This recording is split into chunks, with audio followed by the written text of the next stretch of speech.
మగవులు మెచ్చే ఆషాఢం sale Chennai shopping mall ఆడి KG sale.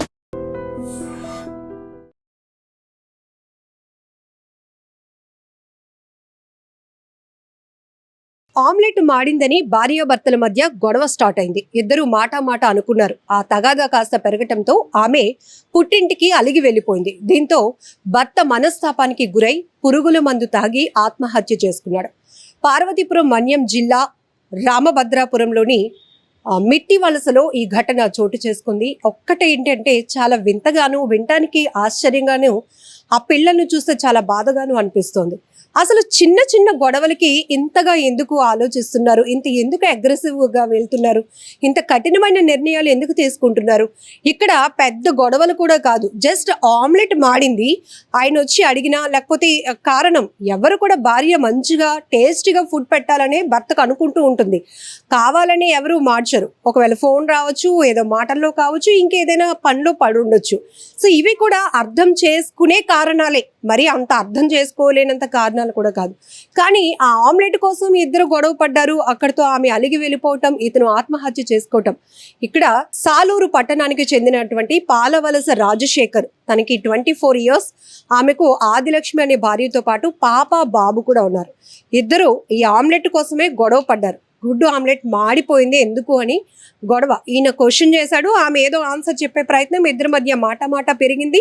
ఆమె ఇమీడియట్గా అక్కడితో అది సద్దుమణిగే ప్రయత్నంలో భార్యాభర్తలు ఇద్దరిలో ఎవరో ఒకరు ఒక స్టెప్ తీసుకోవాలి. ఎందుకంటే ఫ్యామిలీ ఉంది, పిల్లలు ఉన్నారు, వాళ్ళ కోసం ఆలోచించాల్సిన బాధ్యత భార్యకు ఉంటుంది, భర్తకి ఉంటుంది.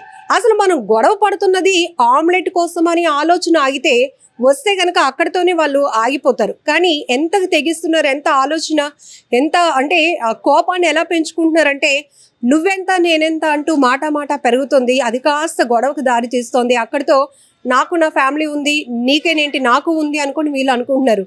మరి పిల్లల పరిస్థితి ఏంటి? ఇక్కడ రాజశేఖర్, ఆదిలక్ష్మికి పాప బాబు ఉన్నారు.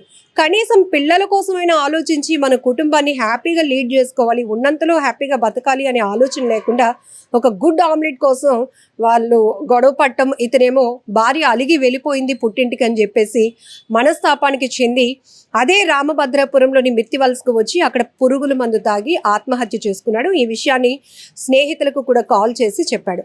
ఇతను సబ్బవరంలోని వెదురు సంబంధించినటువంటి వర్క్స్ చేస్తూ ఉంటాడు. అలానే ప్రైవేట్ వర్క్స్గా మందుగుండు సామాగ్రిలో కూడా పనిచేస్తూ ఉంటాడట. మొత్తానికి అంతో కొంత కుటుంబాన్ని పోషించుకునేందుకు కష్టపడుతున్నటువంటి వ్యక్తి. కానీ అంత కష్టపడుతున్నారు, కుటుంబ బాధ్యతలు తెలిసిన వాళ్ళు ఎందుకు అంటే మన రెస్పాన్సిబిలిటీస్ ఏంటి, భార్యాభర్తలు ఎలా ఉంటే ఆ ఇంపాక్ట్ పిల్లల మీద పడుతుందనే ఆలోచన ఎందుకు చేయలేకపోతున్నారు?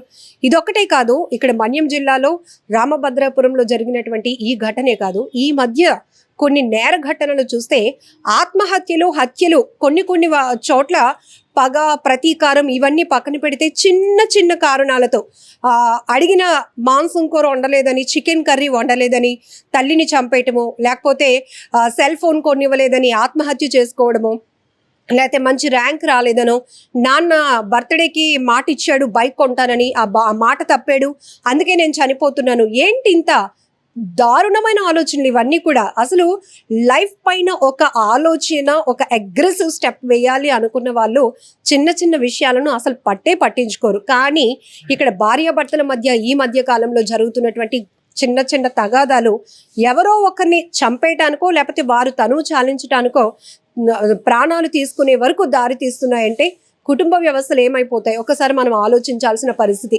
ఇక్కడ ఆమె అలిగి వెళ్ళిపోయింది, భర్త తిట్టాడని, అలాగే గొడవ పడ్డాను, తను అలిగి భార్య పుట్టింటికి వెళ్ళిపోయిందని. మరి ఇద్దరు పిల్లలు పాప బాబు పరిస్థితి ఏంటి?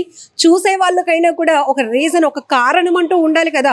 ఒక ప్రాణం పోయింది అంటే ప్రాణం ఎంతో విలువైనది. అసలు దానికోసం లక్షలు ఖర్చు పెడుతున్న వాళ్ళు, ప్రాణాలతో పోరాడుతున్న వాళ్ళని మనం చాలా మందిని చూస్తాం. కానీ ఇంత ఈజీగా చిన్న కారణాలతో ఆత్మహత్యలు చేసుకోవాలి అనుకునేటటువంటి ఆలోచన చాలా బాధాకరమైన విషయం. ఇక్కడ పోలీసులు కూడా అదే చెప్తా ఉన్నారు. మీకు ఎలాంటి సమస్య ఉంటే కనుక కూర్చొని మాట్లాడుకుని దాన్ని సాల్వ్ చేసుకునే పరిస్థితులకు వెళ్ళండి, అంతేగాని అగ్రెసివ్గా వెళ్ళిపోయి ఆలోచనలు కఠినంగా తీసుకొని కుటుంబాలు ఏమైపోతాయి అని కనీస ఆలోచన కూడా లేకుండా ఇలా ఆత్మహత్యలు చేసుకోవడం, హత్యలు చేయటం అనేది చాలా చాలా దారుణాతి దారుణం. ఈ ఘటన ఇప్పుడు ఈ మధ్య సోషల్ మీడియాలో ఎక్కడ ఏం జరుగుతున్నా కూడా ఇమ్మీడియట్ గా క్షణాల్లో వైరల్ అయిపోతోంది. ఎక్కువ శాతం నేరాలకు సంబంధించినటువంటి కారణాలు చూస్తే గనక ఆత్మహత్యలకు కానీ హత్యలు కానీ చిన్న చిన్న తగాదాలే.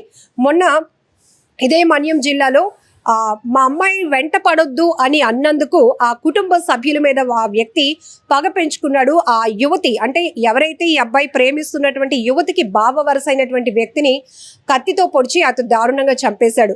ఇలా హత్యలు చేసేసి వాళ్ళని చంపేసిన తర్వాత వీళ్ళు ఏమైనా సొసైటీలో బాగా తిరగగలుగుతారా? పోలీసుల నుంచి శిక్షల నుంచి తప్పించుకోగలుగుతారా? ఎందుకు ఇంత క్షణికావేశం?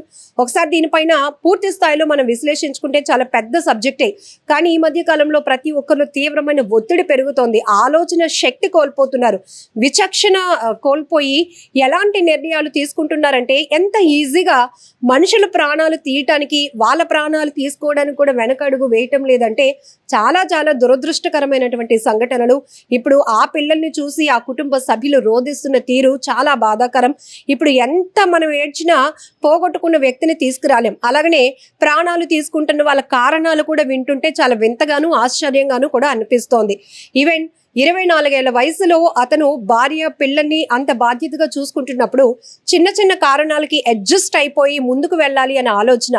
ఎవ్వరూ ఇంటెన్షనల్లీ తప్పు చేయాలి అనుకోరు. మంచి ఫుడ్, మంచి రుచిగా లేకపోతే బాధ్యతగా భర్తను చూసుకోవాలి, పిల్లల్ని చూసుకోవాలనే ఆలోచనే 100కి 90% భార్యలకు ఉంటుంది, మహిళలకు ఉంటుంది.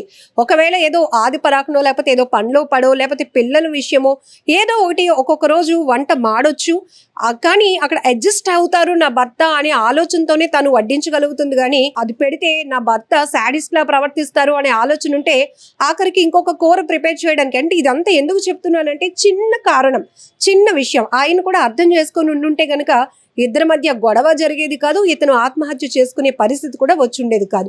ఈ ఘటనపై మీరేమంటారో కామెంట్ బాక్స్ లో మెన్షన్ చేయండి. నిజంగా ప్రస్తుతం ఉన్నటువంటి సమాజం దేనికి ప్రయారిటీ ఇస్తుంది? ఆర్థిక సంబంధాల చుట్టూ మాత్రమే తిరుగుతోంది. మళ్ళీ ఎన్నికలంగానే చాలా విరక్తి కలుగుతున్నాం. మంచి అనిపిస్తుంది కదా, లేడీస్ కూడా ఛాలెంజింగ్ జాబ్స్ చేసినప్పుడు చాలా బాగుంటది. ఫుడ్ డెలివరీ ఇవ్వటానికి వెళ్ళినటువంటి డెలివరీ బాయ్ అనిల్ పై కళ్ళ ముందు